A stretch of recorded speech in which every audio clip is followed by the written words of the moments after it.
Assalamualaikum warahmatullahi wabarakatuh. Halo, bertemu lagi bersama saya, Gazia, pada mata pelajaran fisika.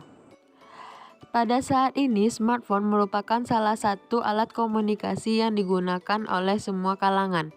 Nah, ketika smartphone digunakan secara terus-menerus, maka energi baterai pada smartphone akan habis. Biasanya, pada kondisi ini kita akan melakukan isi ulang energi pada baterai smartphone. Dengan demikian, baterai smartphone yang kita lakukan isi ulang adalah salah satu contoh elemen sekunder, di mana artinya kita bisa melakukan isi ulang kepada baterai. Pada saat melakukan isi ulang pada baterai smartphone, salah satu contoh perubahan energi listrik menjadi energi kimia, di mana arus listrik mengalir dari sumber energi menuju baterai sehingga terjadi aliran listrik searah. Nah, apakah Ananda sudah tahu apa yang dimaksud dengan energi listrik searah? Agar lebih paham, yuk simak video ini sampai selesai. Pada hari ini, kita akan mempelajari tentang listrik searah. Pada rangkaian arus searah, kita mengenal besaran arus listrik.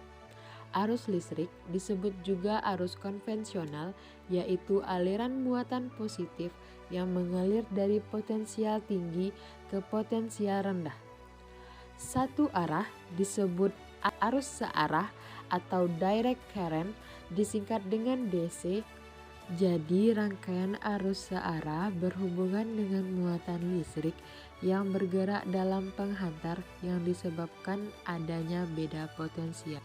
Besarnya kuat arus bergantung pada jumlah muatan yang mengalir melalui suatu penghantar.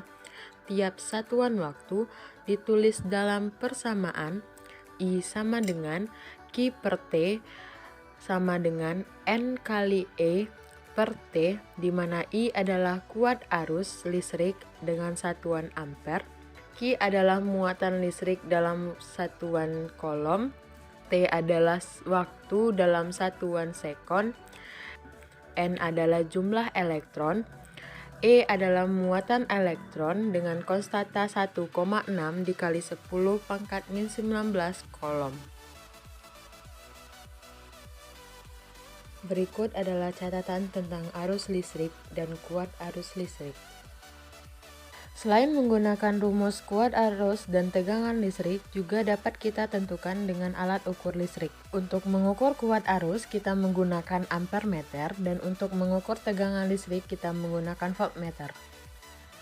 Untuk cara baca alat ukur, pada kedua alat tersebut terdapat angka-angka yang menunjukkan skala maksimum, nilai skala yang ditunjuk, dan batas ukur. Hasil pengukurannya, kita bisa menghitung dengan membagi skala yang ditunjuk dengan skala maksimum, kemudian dikalikan dengan batas ukur. Bisa dipahami ya? Pembahasan berikutnya yaitu tentang rangkaian listrik sederhana. Ada dua cara penyusunan hambatan pada rangkaian listrik, yaitu secara seri dan secara paralel. Yang pertama, kita akan membahas rangkaian sederhana secara seri. Bertujuan membesar hambatan, berfungsi sebagai pembagi tegangan, kuat arus yang mengalir sama pada setiap resistor, I1 sama dengan I2 dan seterusnya. Beda potensial berbeda pada setiap resistor, di mana V1 sama dengan I dikali R1, V2 sama dengan I dikali R2, V1 ditambah V2 seterusnya sama dengan V. Hambatan pengganti R total sama dengan R1 ditambah R2 ditambah R seterusnya. Yang kedua, rangkaian listrik sederhana secara paralel. Bertujuan memperkecil hambatan, berfungsi sebagai pembagi arus, kuat arus yang mengalir berbeda pada setiap resistor, di mana I sama dengan I1 ditambah I2. Beda potensial sama pada setiap resistor, di mana V1 sama dengan V2 sama dengan seterusnya. Hambatan pengganti 1/R total sama dengan 1/R1 ditambah 1/R2 ditambah 1/R seterusnya. Agar Ananda semakin paham, mari kita selesaikan contoh soal berikut. Soal pertama, perhatikan gambar berikut ini. Berdasarkan gambar di atas, berapakah kuat arus pada saat pengukuran? Diketahui skala yang dituju 70, skala maksimum 100, batas ukur 0,5 ampere. Ditanya hasil pengukuran di mana skala yang dituju per skala maksimum dikali batas ukur. Masukkan angka tadi sehingga kita dapat 0,35 ampere. Selanjutnya soal nomor 2. Perhatikan gambar di bawah ini. Tentukan H hambatan total pada rangkaian. B. Arus listrik melalui hambatan 3 ohm. C. Tegangan yang mengalir pada hambatan 1 ohm. Pembahasan. Diketahui R1 1 ohm, R2 6 ohm, R3 3 ohm, dan tegangan 9 volt. Ditanya AR total, B kuat arus pada hambatan 3 ohm, C tegangan pada hambatan 1 ohm. Jawaban untuk A, kita baca dulu R hambatan untuk rangkaian paralel, di mana rumusnya 1/Rp sama dengan 1/R2 ditambah 1/R3.